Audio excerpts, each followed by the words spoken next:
স্বাগতম প্রিয় দর্শকবৃন্দ। আজ আমরা একটি চমৎকার অ্যাডভেঞ্চারে বের হচ্ছি, যেখানে আমরা জানব সূর্যের আলো উৎপাদনের গোপন রহস্য।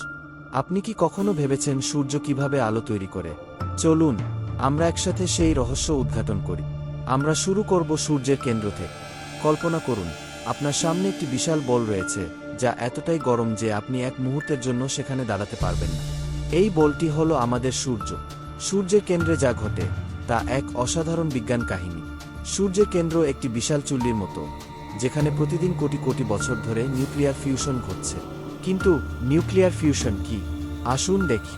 নিউক্লিয়ার ফিউশন হলো একটি প্রক্রিয়া যেখানে দুটি হালকা পরমাণু একত্রিত হয়ে একটি ভারী পরমাণু তৈরি করে। সূর্যের কেন্দ্রে হাইড্রোজেন পরমাণু একত্রিত হয়ে হিলিয়াম তৈরি করে। এই প্রক্রিয়া চলাকালীন প্রচুর পরিমাণে শক্তি মুক্তি পায়। এই শক্তি মূলত গরম তাপ এবং আলো হিসেবে প্রকাশিত হয়। সূর্যের কেন্দ্র থেকে আলোর এই শক্তি আসতে সময় লাগে হাজার হাজার বছর। এখন আসুন দেখি এই শক্তি সূর্যের অভ্যন্তরীণ স্তরগুলো পেরিয়ে কিভাবে পৃথিবীতে পৌঁছে। সূর্যের অভ্যন্তরীণ স্তরগুলো নানা স্তরের মতো, যার মধ্যে কোর, রেডিয়েটিভ জোন এবং কনভেক্টিভ জোন অন্তর্ভুক্ত। সূর্যের কোরে উৎপন্ন শক্তি প্রথমে রেডিয়েটিভ জোনে প্রবাহিত হয়। এই অঞ্চলে শক্তি আলোর আকারে প্রকাশিত হয় এবং খুব ধীরে ধীরে অগ্রসর হয়, প্রায় 170,000 বছর সময় নিয়ে।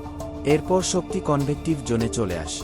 এখানে শক্তি উত্তপ্ত গ্যাসের মাধ্যমে আনে এবং এটি প্রায় 1,000 থেকে 1,000 বছর সময় নিতে পারে।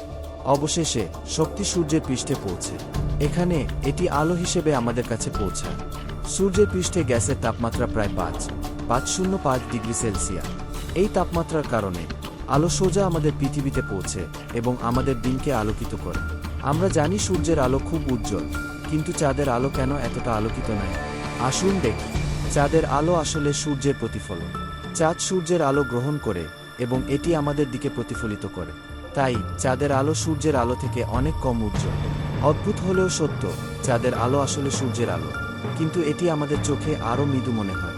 এখন আসুন সূর্যের একটি অন্যরকম দিক দেখি, সোলার ফ্লেয়ার।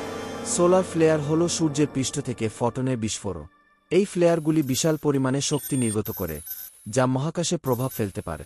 এটি কখনো কখনো আমাদের পৃথিবীর চৌম্বকীয় ক্ষেত্রকে প্রভাবিত করে এবং স্যাটেলাইটগুলোর ওপর প্রভাব ফেলে। সোলার ফ্লেয়ারগুলি আমাদের যোগাযোগ ব্যবস্থা, নেভিগেশন সিস্টেম এবং এমনকি বিদ্যুৎ সরবরাহে বিঘ্ন ঘটাতে পারে। সূর্য শুধুই আমাদের আলো সরবরাহ করে না, এটি আমাদের জীবনের জন্য অত্যন্ত গুরুত্বপূর্ণ। সূর্যের আলো আমাদের শরীরের জন্য প্রয়োজনীয় ভিটামিন ডি তৈরি করতে সাহায্য করে এবং আমাদের পরিবেশের ভারসাম্য বজায় রাখে। আমরা যখন সূর্যের আলোতে বের হই, আমরা সত্যিই একটি মহাকাবিক শক্তির সাথে সংযুক্ত হচ্ছি, যা আমাদের অস্তিত্বের একটি অপরিহার্য অংশ।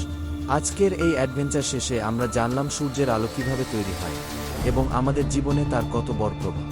সূর্যের মর্মস্পর্শী শক্তি আমাদের সবকিছুর ভিত্তি। ভিডিওটি যদি আপনার ভালো লেগে থাকে, তাহলে অবশ্যই লাইক এবং সাবস্ক্রাইব করতে ভুলবেন না। আমাদের সাথে থাকুন আরও মজাদার এবং শিক্ষামূলক ভিডিওগুলোর জন্য। ধন্যবাদ আমাদের সাথে থাকার জন্য। দেখা হবে পরের অ্যাডভেঞ্চারে।